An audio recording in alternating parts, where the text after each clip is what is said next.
ነብይ የጊዜ ዋጋ ሊነግሩን ነው። የጊዜ ዋጋ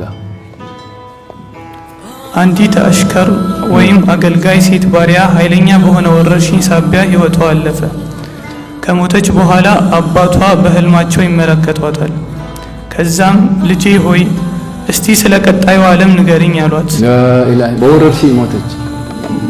ከዛ በመናማቸው አዩዋት ከሞተች በኋላ እስኪ ስለዛኛው ዓለም ላኢላሃ ኢላላህ ከቀብር በኋላ ያለው ዓለም የሐቂቃው ዓለም የሐቂቃው ሐያት ማለት ነው። እኮ ህልም እኮ ነው። ኩሉ መን ዐለይሃ ፋን እስኪ ንገሪኝ አላት። እንዴት ነው አላት።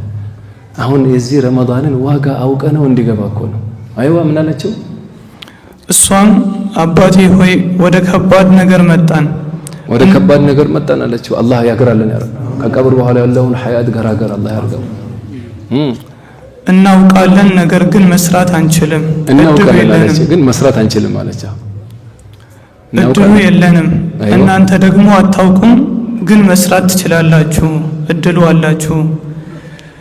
በስራ መዝገቤ ላይ የሚሰፈር አንድ ወይም ሁለት አላህን የማጥሪያ ውዳሴ ወይም ሱብሃንአላህ፣ አንድ ዙር ሰላት ወይም ሁለት ዙር ሰላቶች ከቅርቢቷ ዓለምና በውስጧ ከያዘችው ሁሉ ለኔ ተወዳጅ ናቸው። ላኢላሃ ኢላላህ አየ የምታወራው ሁሉ ስለ አኺራ ስራ ነው።